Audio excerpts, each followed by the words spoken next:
Good morning, students. 11th Commerce. We are going to start Chapter 2 Forms of Business Organization. ये BST का chapter number 2 है। तो forms of business organisation क्या होता है कि जो लीगल फॉर्म है, the legal form of business organization का कोई भी जो लीगल फॉर्म है is called the form of business organization. उसे बिजनेस ऑर्गेनाइजेशन का फॉर्म कहा जाता है। देखिए, कोई भी पर्सन है वो कोई ना कोई बिजनेस जरूर करता है। ठीक है, कोई अपनी शॉप चलाता है ना, कोई अपनी कंपनी चलाता है, कोई पार्टनरशिप चलाता है। तो हर व्यक्ति किसी ना किसी वर्क में एंगेज रहता है और कोई ना कोई बिजनेस करता है। तो इसमें हम देखेंगे इस चैप्टर में कि जो बिजनेस के जो रूप हैं, बिजनेस के जो फॉर्म्स हैं, वो किस किस तरह के होते हैं, किस किस तरह के बिजनेस जो है कर सकता है। तो देखते हैं, every business entity adopt some form of business organization to carry out business activity. जो भी बिजनेस एंटिटी है, कोई भी है, अपनी बिजनेस एक्टिविटी को चलाने के लिए बिजनेस ऑर्गेनाइजेशन के कुछ फॉर्म को अपनाता है, किसी ना किसी फॉर्म को जरूर अपनाएगा। बिजनेस एंटरप्राइज में भी क्लासिफाइड इनटू 3 ब्रॉड कैटेगरी। इसको 3 ब्रॉड कैटेगरीज में डिवाइड किया गया है। पहले तो समझते हैं private sector enterprise, private sector, public sector enterprise और जॉइंट सेक्टर एंटरप्राइजेस।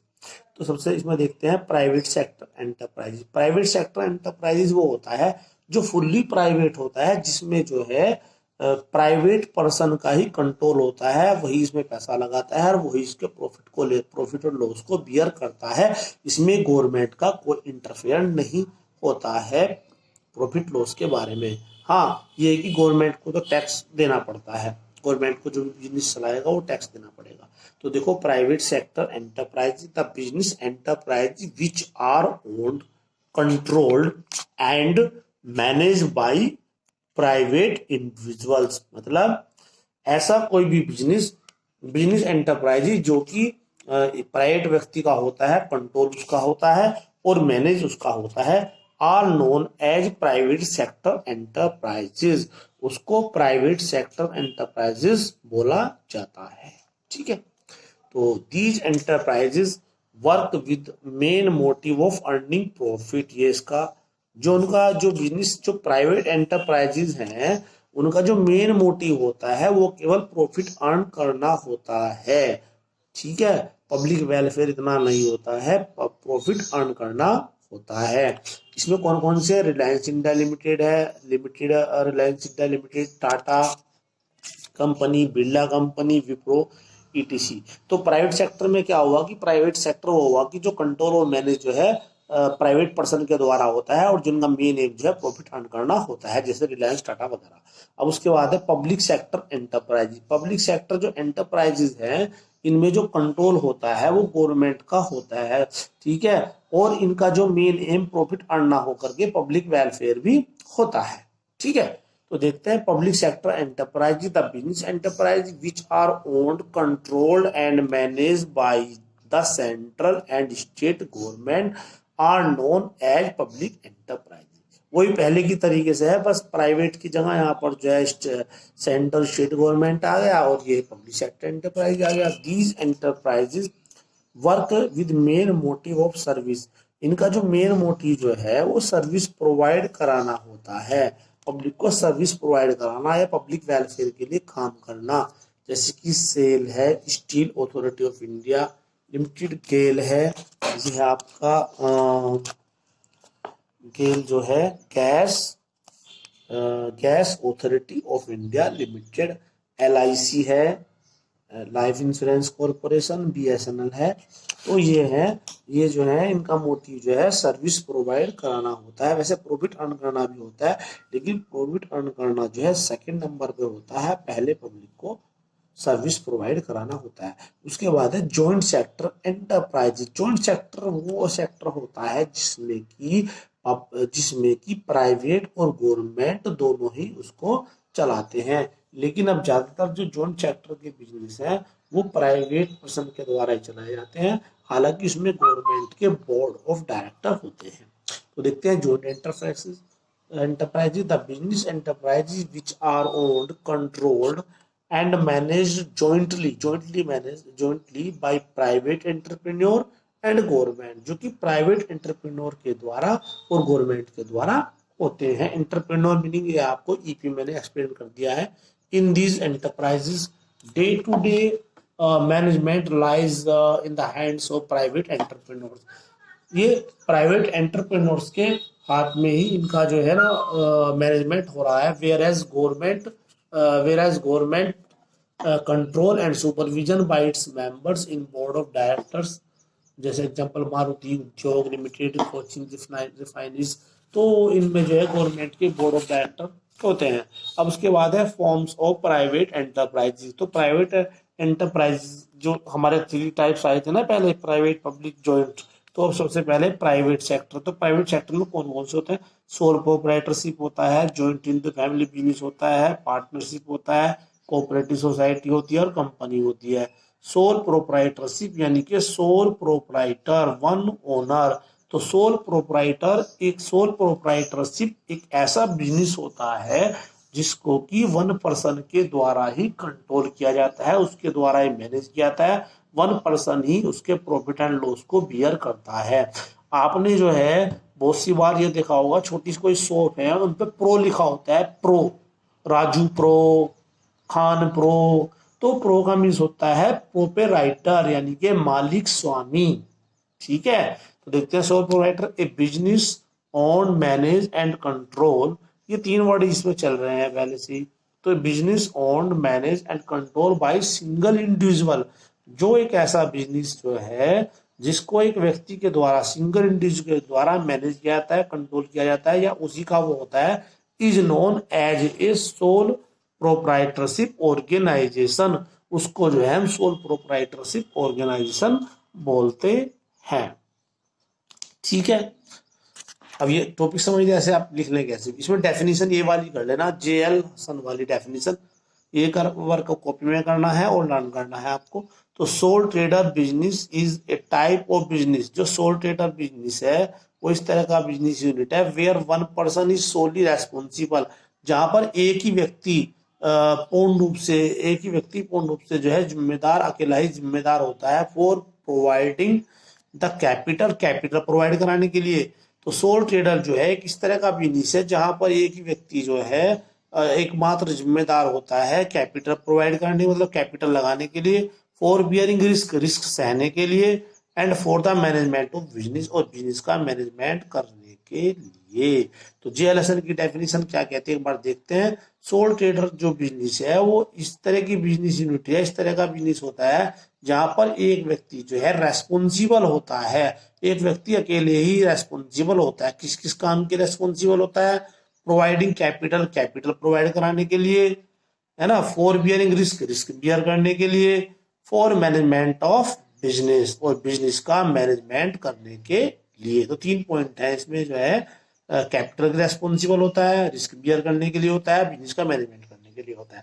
उसके बाद अब देखते हैं फीचर्स ऑफ सोल प्रोप्राइटरशिप, यानी कि फीचर्स का मीन्स क्या होता है? फीचर्स का मीन्स है विशेषता, यानी कि जो सोल प्रोप्राइटरशिप है वो कैसा होता है। किसी भी कोई भी टॉपिक है, जब उसके फीचर्स की बात करेंगे तो उसमें माइंड में क्वेश्चन रखना कि वो चीज कैसी होती है, यानी कि सोल प्रोप्राइटरशिप कैसा होता है, उसके अंदर क्या क्या होता है, वही उसके फीचर्स हैं। जैसे मोटरसाइकिल है, बाइक के फीचर्स क्या है? कोई बाइक है भाई, 4 इसमें गियर है, एलओवी व्हील है, सेल्फ स्टार्ट है, लंबी सीट है, हैंडल है, ये वो चीज है। तो ये उसके गाड़ी के क्या हो गए? फीचर्स हो गए। तो इसी तरह सोल प्रोप्राइटरशिप कैसा होता है? तो सबसे पहले है इसमें सिंगल ओनरशिप का मतलब है कि एक व्यक्ति का स्वामित्व, यानी कि सोल प्रोप्राइटरशिप वो होता है जिसमें एक ही व्यक्ति मालिक होता है। तो sole proprietorship form is owned by a single individual only, वो जो है सिंगल व्यक्ति का जो है होता है। All the capital is supplied by single individual form his on wealth और फ्रॉम बोरोड फंड, मतलब इसमें जो सारा पैसा होता है, सारा पैसा जो है वो एक ही व्यक्ति के द्वारा लगाया जाता है। ठीक है, और जो सारा पैसा एक व्यक्ति के द्वारा लगाया जाता है, या और फ्रॉम बोरोड फंड, मतलब वह अपने बोरोड फंड से या उधार लेकर लगाता है, या तो अपने पास से लगाएगा या उधार लेकर लगाएगा। उसके बाद है फॉर्मेशन एंड क्लोजर। इस हेडिंग का मीन्स ये है कि इस बिजनेस को जब चाहे जब आप स्टार्ट कर सकते हैं, जब चाहे जब इसे क्लोज कर सकते हैं। इसमें कोई लीगल बंदा नहीं हो। सपोज अगर आपने परचून की शॉप खोल ली, अब आपने खोल कर ली, फिर इसको बंद कर लो। लेकिन कुछ बिजनेस होते हैं स्पेशल जिनमें कि हमें लाइसेंस की रिक्वायरमेंट, जैसे वाइन शॉप खोलनी है तो उसके लिए आपको रजिस्ट्रेशन लाइसेंस की रिक्वायरमेंट होगी। मेडिकल स्टोर खोलना है उसके लिए आपको लाइसेंस की रिक्वायरमेंट होगी। तो बहुत सारे ऐसे बिजनेस होते हैं सोल प्रोप्राइटरशिप के जिनमें हमें लाइसेंस की रिक्वायरमेंट नहीं हो सकती है। ठीक है, तो देखते हैं। There are no legal formality required to start and close sole proprietorship firm, यानी कि सोल प्रोप्राइटरशिप फर्म है, उसे स्टार्ट करना है, क्लोज करने के लिए कोई कानूनी फॉर्मेलिटी नहीं होती है। There is no separate law governing this form of business, और इसके लिए कोई, इस फॉर्म बिजनेस के लिए कोई सेपरेट लॉ भी नहीं है। Only in some cases licence might be required, केवल कुछ मामले होते हैं जिनमें एक ही लाइसेंस की रिक्वायरमेंट होती है। Otherwise forming and closing sole proprietorship business is very simple. अन्यथा जो इसका जो स्टार्ट करना से क्लोज करना बहुत ईजी है। जैसे किसी ने बताया है कि जो है कुछ केसेस में, जैसे मैंने अभी एग्जांपल दिया था, मेडिकल स्टोर खोलना है उसमें आपको लाइसेंस की रिक्वायरमेंट है, वाइन शॉप खोलनी है उसमें लाइसेंस की रिक्वायरमेंट है। तो कुछ बिजनेस में होती है, अदरवाइज नहीं होती है। ठीक है, उसके बाद देखते हैं अनलिमिटेड लायबिलिटी। जो अनलिमिटेड लायबिलिटी है इसका मतलब है असीमित दायित्व। जब एक ही व्यक्ति उसका मालिक है, एक ही व्यक्ति के बहुत सारे काम होते हैं, उसे ये भी काम करना, उसे ये भी काम करना होता है, दुकान भी चलानी है, माल भी लाना है, सारा काम करना है। तो अनलिमिटेड लायबिलिटी का मतलब है उसके पास रेस्पॉन्सिबिलिटी बहुत है, उसे पैसा भी देना पड़ेगा। अगर टाइम पर वो पैसा नहीं देता है तो उसकी जो है प्रॉपर्टी, जो पर्सनल प्रॉपर्टी है, उससे पैसा लिया जाएगा। तो देखिए, in sole proprietorship firm the proprietor is personally responsible, मतलब निजी रूप से जिम्मेदार होता है for all the debts of business. Business के जितने भी ऋण है, जितने भी डेब्ट है, उसके लिए वो जिम्मेदार होता है। In case of business loss, अगर बिजनेस लॉस होता है तो if the business assets are not sufficient to to meet all the liabilities, अगर सारी जो लायबिलिटीज हैं उन्हें पूरा करने के, लायबिलिटीज मतलब जो उसको पैसा देना है, उसे देने के लिए अगर उसके बिजनेस के एसेट सफिशिएंट नहीं है तो the proprietor may have to sell his personal property to pay off the liabilities. तो लायबिलिटीज को देने के लिए जो प्रोप्राइटर है उसे अपनी जो है पर्सनल प्रॉपर्टी भी बेचनी पड़ सकती है। उसके बाद है वन मैन कंट्रोल, यानी कि जो प्रोप्राइटर है, the proprietor is the sole owner of the firm. Proprietor जो है फर्म का एकमात्र ओनर होता है, उसे फुल कंट्रोल वही करता है। ठीक है, मैनेजमेंट वही करता है और एक ही सब कुछ उसी का होता है। तो सम पर्सन्स और manager may be employed to help the owner, मतलब उसके ओनर की सहायता के लिए कुछ व्यक्ति या मैनेजर हो सकते हैं, but ultimate control lies with the soul trader himself, बल्कि जो अंतिम जो कंट्रोल होता है वो उसी के हाथ में होता है। जैसे मेडिकल स्टोर खोल लिया आपने, मेडिकल स्टोर में जो है और कई पर्सन आपने दवाई वगैरह देने के लिए, लेकिन मेन कंट्रोल तो उसी का हाथ में रहेगा। कपड़े की दुकान है, कपड़े की दुकान में जो है मेन तो वही होगा ना, उसके वो अपने पास लड़के वगैरह रख सकता है सामान देने के लिए, लेकिन कंट्रोल तो एक के हाथ में होगा। नो सेपरेट लीगल एंटिटी, इसका मतलब है कोई अलग से मतलब कोई अलग अस्तित्व नहीं, मतलब जो सोल प्रोप्राइटरशिप में बिजनेस और जो बिजनेसमैन है वो दोनों अलग अलग नहीं है, बल्कि एक ही होते हैं। इसका मीन्स ये है। तो sole proprietorship has no legal identity separate from that of its owner, मतलब सोल प्रोप्राइटरशिप जो है अपने मालिक से अलग, उसका कोई अलग वैधानिक अस्तित्व नहीं होता है।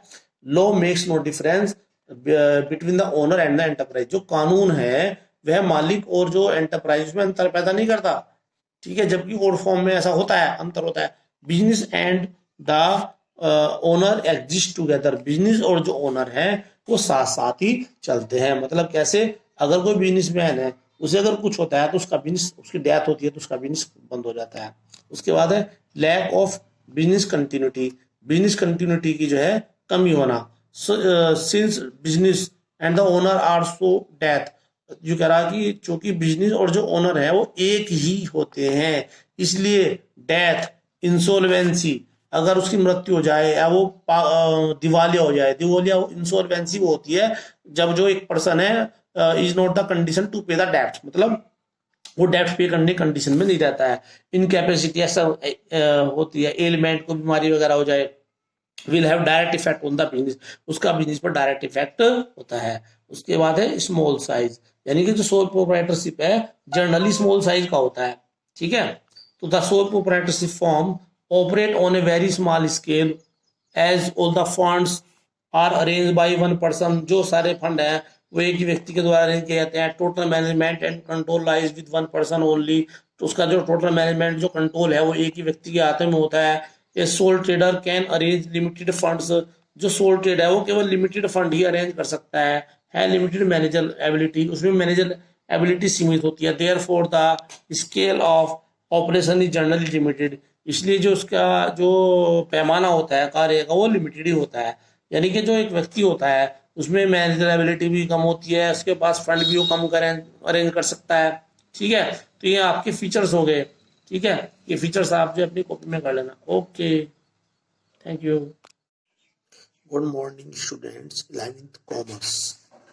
We are going to start chapter 2 forms of business organization.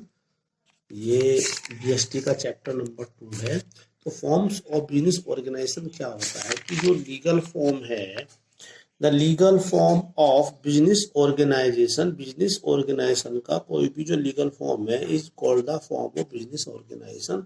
उसे बिजनेस ऑर्गेनाइजेशन का फॉर्म कहा जाता है.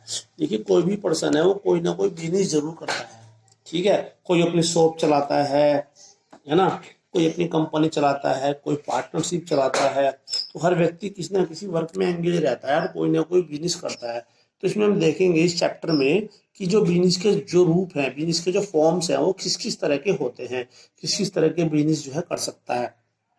तो देखते हैं. Every business entity adopt some form of business organization to carry out business activity. जो भी बिजनेस एंटिटी है, कोई भी है, अपनी बिजनेस एक्टिविटी को चलाने के लिए बिजनेस ऑर्गेनाइजेशन के कुछ फॉर्म को अपनाता है. किसी ना किसी फॉर्म को जरूर अपनाएगा.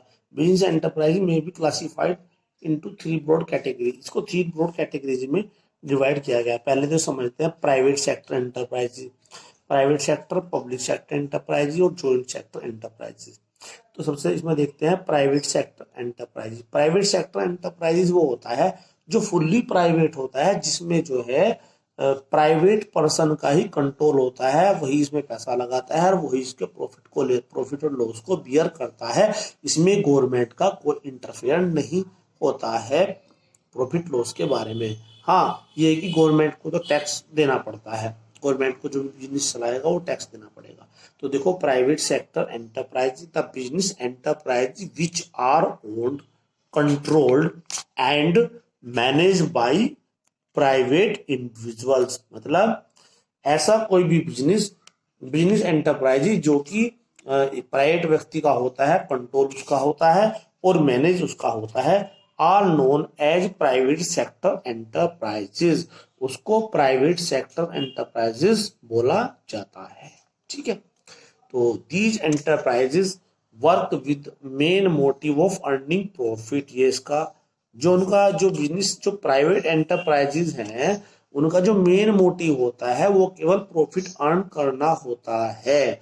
ठीक है, पब्लिक वेलफेयर इतना नहीं होता है, प्रॉफिट अर्न करना होता है. इसमें कौन कौन से? रिलायंस इंडिया लिमिटेड है, Reliance India limited, Tata company, Birla company, Wipro, etc. तो प्राइवेट सेक्टर में क्या हुआ कि प्राइवेट सेक्टर हुआ कि जो कंट्रोल और मैनेज जो है प्राइवेट पर्सन के द्वारा होता है और जिनका मेन एम जो है प्रॉफिट अर्न करना होता है, जैसे रिलायंस, टाटा वगैरह. अब उसके बाद है public sector enterprise. Public sector जो एंटरप्राइजेज हैं, इनमें जो कंट्रोल होता है वो गवर्नमेंट का होता है. ठीक है, और इनका जो मेन एम प्रॉफिट अर्न ना होकर के पब्लिक वेलफेयर भी होता है. ठीक है, तो देखते हैं. Public sector enterprise the business enterprise which are owned, controlled and manage by the central and state government are known as public enterprise. वही पहले की तरीके से है, बस प्राइवेट की जगह यहाँ पर जो है सेंट्रल स्टेट गवर्नमेंट आ गया और ये पब्लिक सेक्टर एंटरप्राइज आ गया. These enterprises work with main motive of service. इनका जो मेन मोटिव जो है वो सर्विस प्रोवाइड कराना होता है, पब्लिक को सर्विस प्रोवाइड कराना या पब्लिक वेलफेयर के लिए काम करना. जैसे कि सेल है, Steel Authority of India Limited, GAIL है, ये है आपका गेल जो है Gas Authority of India Limited, LIC है, लाइफ इंश्योरेंस कॉरपोरेशन BSNL है। तो ये है, ये जो है इनका मोटिव जो है सर्विस प्रोवाइड कराना होता है। वैसे प्रॉफिट अर्न करना भी होता है, लेकिन प्रॉफिट अर्न करना जो है सेकंड नंबर पे होता है, पहले पब्लिक को सर्विस प्रोवाइड कराना होता है। उसके बाद है joint sector enterprise. Joint sector वो सेक्टर होता है जिसमें कि प्राइवेट और गवर्नमेंट दोनों ही उसको चलाते हैं। लेकिन अब ज्यादातर जो जॉइंट सेक्टर के बिजनेस है वो प्राइवेट पर्सन के द्वारा ही चलाए जाते हैं, हालांकि इसमें गवर्नमेंट के बोर्ड ऑफ डायरेक्टर होते हैं। तो देखते हैं joint enterprises, the business enterprises which are owned, controlled and managed jointly by private entrepreneur and government, जो कि प्राइवेट एंटरप्रेन्योर के द्वारा और गवर्नमेंट के द्वारा होते हैं। एंटरप्रेन्योर मीनिंग ये आपको ईपी मैंने एक्सप्लेन कर दिया है। In these enterprises day to day management lies in the hands of private entrepreneurs.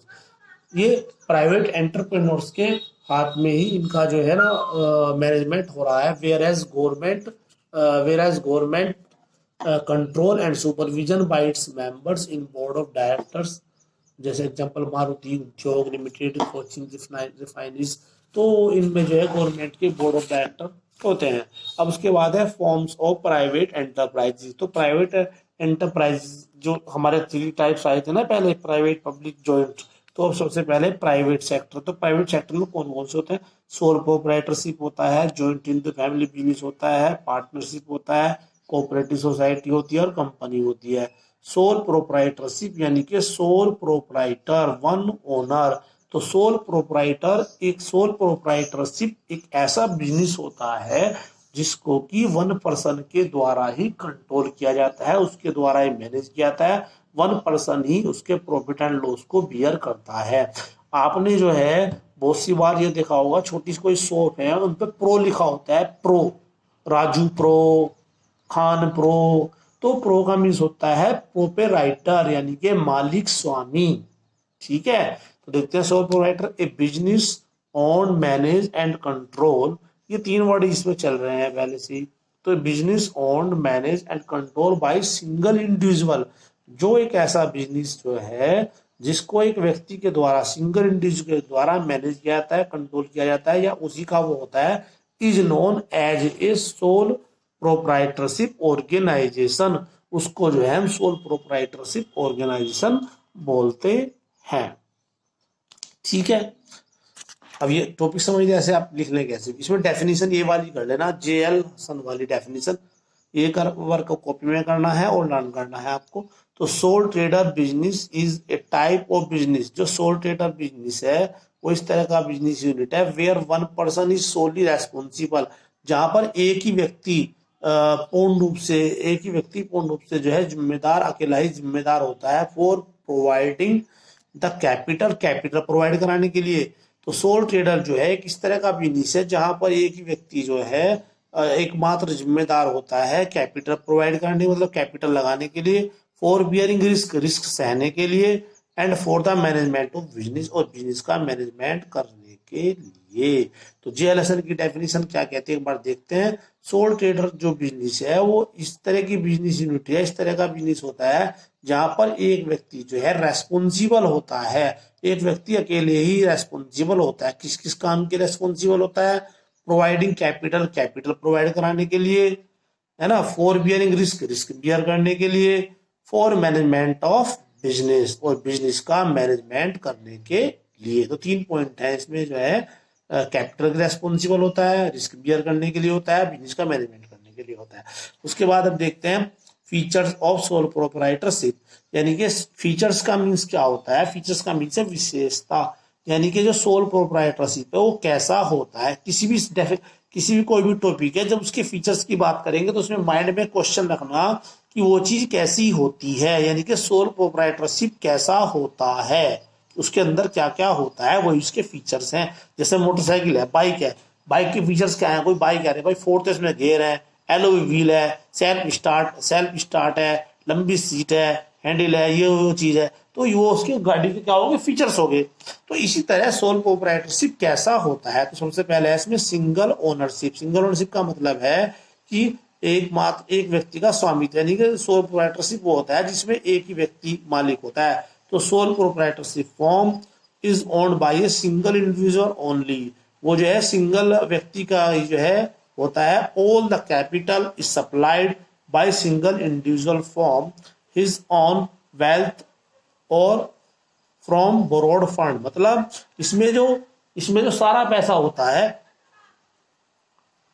जो सारा पैसा जो है वो एक ही व्यक्ति के द्वारा लगाया जाता है, ठीक है। और जो सारा पैसा एक व्यक्ति के द्वारा लगाया जाता है, या और फ्रॉम बोरोड फंड, मतलब वह अपने बोरोड फंड से या उधार लेकर लगाता है, या तो अपने पास से लगाएगा या उधार लेकर लगाएगा। उसके बाद है फॉर्मेशन एंड क्लोजर। इस हेडिंग का मीन्स ये है कि इस बिजनेस को जब चाहे जब आप स्टार्ट कर सकते हैं, जब चाहे जब इसे क्लोज कर सकते हैं। इसमें कोई लीगल बंदा नहीं हो। सपोज अगर आपने परचून की शॉप खोल ली, अब आपने खोल कर ली, फिर इसको बंद कर लो।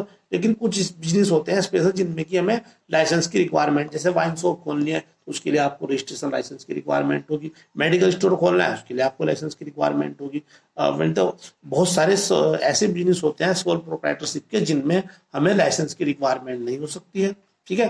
तो देखते हैं, there are no legal formality required to start and close sole proprietorship firm, यानी कि सोल प्रोप्राइटरशिप फर्म है, उसे स्टार्ट करना है, क्लोज करने के लिए कोई कानूनी फॉर्मेलिटी नहीं होती है। There is no separate law governing this form of business, और इसके लिए कोई इस फॉर्म बिजनेस के लिए कोई सेपरेट लॉ भी नहीं है। Only in some cases licence might be required, केवल कुछ मामले होते हैं जिनमें एक ही लाइसेंस की रिक्वायरमेंट होती है। Otherwise forming and closing sole proprietorship business is very simple. अन्यथा जो इसका जो स्टार्ट करना से क्लोज करना बहुत ईजी है। जैसे किसी ने बताया है कि जो है कुछ केसेस में, जैसे मैंने अभी एग्जांपल दिया था, मेडिकल स्टोर खोलना है उसमें आपको लाइसेंस की रिक्वायरमेंट है, वाइन शॉप खोलनी है उसमें लाइसेंस की रिक्वायरमेंट है। तो कुछ बिजनेस में होती है, अदरवाइज नहीं होती है, ठीक है। उसके बाद देखते हैं अनलिमिटेड लायबिलिटी। जो अनलिमिटेड लायबिलिटी है इसका मतलब है असीमित दायित्व। जब एक ही व्यक्ति उसका मालिक है, एक ही व्यक्ति के बहुत सारे काम होते हैं, उसे ये भी काम करना, उसे ये भी काम करना होता है, दुकान भी चलानी है, माल भी लाना है, सारा काम करना है। तो अनलिमिटेड लायबिलिटी का मतलब है उसके पास रेस्पॉन्सिबिलिटी बहुत है, उसे पैसा भी देना पड़ेगा। अगर टाइम पर वो पैसा नहीं देता है तो उसकी जो है प्रॉपर्टी, जो पर्सनल प्रॉपर्टी है, उससे पैसा लिया जाएगा। तो देखें, in sole proprietorship firm the proprietor is personally responsible, मतलब निजी रूप से जिम्मेदार होता है for all the debts of business. Business के जितने भी ऋण हैं, जितने भी डेब्ट है, उसके लिए वो जिम्मेदार होता है। In case of business loss, अगर बिजनेस लॉस होता है तो if the business assets are not sufficient to meet all the liabilities, अगर सारी जो लायबिलिटीज हैं उन्हें पूरा करने के, लायबिलिटीज मतलब जो उसको पैसा देना है, उसे देने के लिए अगर उसके बिजनेस के एसेट सफिशिएंट नहीं है तो the proprietor may have to sell his personal property to pay off the liabilities. तो लायबिलिटीज को देने के लिए जो प्रोप्राइटर है उसे अपनी जो है पर्सनल प्रॉपर्टी भी बेचनी पड़ सकती है। उसके बाद है वन मैन कंट्रोल, यानी कि जो प्रोप्राइटर है, the proprietor is the sole owner of the firm. Proprietor जो है फर्म का एकमात्र ओनर होता है, उसे फुल कंट्रोल वही करता है, ठीक है, मैनेजमेंट वही करता है, और एक ही सब कुछ उसी का होता है। तो सम पर्सन्स और manager may be employed to help the owner, मतलब उसके ओनर की सहायता के लिए कुछ व्यक्ति या मैनेजर हो सकते हैं, but ultimate control lies with the soul trader himself, बल्कि जो अंतिम जो कंट्रोल होता है वो उसी के हाथ में होता है। जैसे मेडिकल स्टोर खोल लिया आपने, मेडिकल स्टोर में जो है और कई पर्सन आपने दवाई वगैरह देने के लिए, लेकिन मेन कंट्रोल तो उसी का हाथ में रहेगा।